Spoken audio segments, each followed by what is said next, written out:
So the affirmation for today's message is, I am a radiant expression of light and life. Sometimes we don't feel so radiant. We don't feel so full of life because life seems to take turns and twists that make it challenging for us. The question that we have this morning for you is, do I suffer from youthitis? Do I suffer from youthitis? And that's a clinical diagnosis. I made it up myself, and it's been used by others as well, but youthitis. And we think about youthitis, we would think sometimes we have to be addressing people who are moving along in the age spectrum. Well, we're all moving along the age spectrum. So if you happen to be youthful, you can still have youthitis. And youthitis is something that plagues every single one of us. It never leaves us, and it takes many forms. And sometimes it doesn't have to do with youth, but it has to do with this idea that many of us have about youth and about life and about time. This past week, I was talking with a young lady, and this young lady had come and she had a variety of problems, and she wanted to talk to me about them. And so I always tell everyone, I don't do therapy, I don't do counseling, but I'm happy to talk to you. And so we just talk, that's all we do. And she was challenged with a lot of different things, but one of the things that she was challenged with, she said, you know, I used to have so much vitality and strength. I used to be so happy. I used to be so attractive. I used to be all of these things. And then she even went into greater detail as she told me about some of her physical attributes that used to be better than they were. And she said, you know, I'm sagging and I'm bulging and I'm doing these things and I just can't stand to look at myself in the mirror. And then she said, and when I do, I can't believe it's me. Well, you know, when she looks in the mirror, any of us look in the mirror and we see that and we believe that that's us, we can't believe it. And you know why we can't believe it? Because it's not. It's just a part of us that's here in this present moment, in this present time. And so one of the great graces I think that God gives us in life is this physical body and the challenges that it brings and the movement that it brings. Because I think there's one very, very real and clear truth that infinite and divine intelligence and God is trying to bring to each of us. And that is the changing appearance of things, but in the midst of the changing appearance of anything, there is the changeless reality of that which is. You know, you get a bouquet of flowers and it's beautiful, and as the days go by, they begin to weep and decay, and after a few days, they're not attractive anymore. But so many people, when they receive those flowers, receive them for a special remembrance or as a gift. And I've heard many people, and you probably said it yourself, I hate to throw them out. I hate to throw them out, even though they're ugly and old and wrinkled and dead, because the remembrance is what they really are, and that's that vibrant bouquet of flowers. And more importantly, the remembrance of what it was that prompted those flowers to come to you. The affirmation is, I am a radiant expression of light and life. When that lady was talking to me last week, I actually used this affirmation. And I wrote it down on a piece of paper, and I handed it to her. And I said, maybe you can use this. And then as we talked a little further, because a lot of people I talk to don't understand New Thought or practical spirituality or Christianity, and I don't want to make it an overt religious issue because it doesn't need to be. These ideas and these truths are not religious, but they're profoundly spiritual. And they don't even have to be housed in spirituality for us or for anyone to grab hold of them and understand. And so I said, just take this with you, and perhaps you can use it. And then as I talked to her a little bit further, we talked about using this affirmation when those ideas and thoughts come into her mind. Because what was happening with her had to do not with her aging. It had to do not with her unhappiness with life.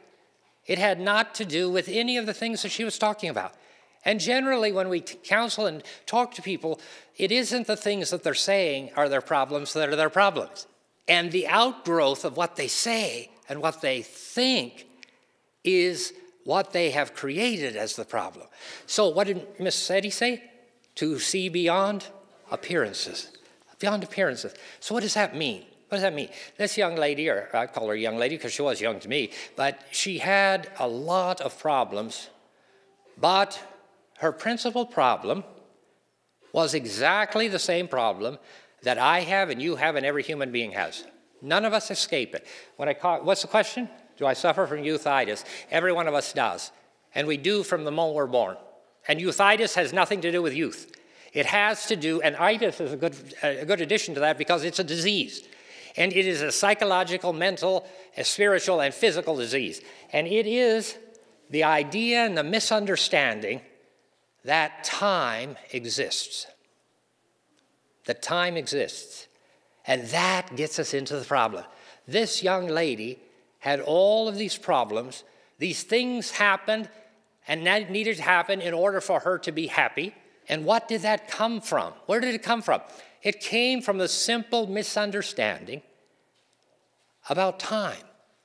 And it comes when we look in the mirror, when we get wrinkles, when we change. And God is giving us this opportunity to see beyond appearances to the reality and truth that there is nothing but the eternal now. Right now. That is truth. If eternity is true, and it is, it goes on forever and ever in both directions, where are we? We're always at the midpoint. Always at the midpoint. And then we shroud it in our minds with the things that we see around us and we begin to believe them. If you look in the mirror, you can believe that you're getting older. Your body's wearing out. Well, guess what? It is. And it is for a good purpose. To deal with the now, we have to say, you and I are exactly where we need to be right now, and we brought ourselves here. Now, it doesn't mean that where you are is a good place. It doesn't mean that where you are is where you want to be. It doesn't mean that at all. But that's where you are. When we're young, we think, well, this is reverse youth-itis. It's called old age-itis. Young people have old age-itis. And what they want to be is old. You know, a little kid, what's he want to do? Wants to grow up, get rid of his parents, get free. You know, okay, we can get rid of them. We're going to get rid of all these old people that are going to control our lives.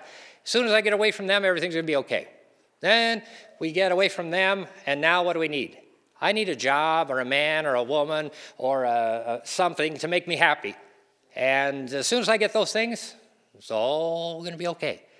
And then I get one of those things, say a job. It's not a job I like. These people are people I want. Now I got the job, got rid of the old people, got my freedom. Now I have no money, no job, and I'm miserable. And as soon as I get older, I'll be a little better. As long as we begin and continue to live in this place that's not the now and exist because we believe things ought to be different, then we are guaranteeing ourselves a very painful aging process. But what we are is eternal beings with the ability to deal with every single thing that comes into our experience. If you're a person who would like to be 25 again and like to be back where you were then, I guarantee you if you just be honest with yourself and sit down and close your eyes and remember when you were 25 in those good old days, you know, the good old days statement, the good old days weren't so good, really, you know. And at that time, there were a few challenges and difficulties because you wanted something else. Because we have this constant problem with not wanting to be where we are.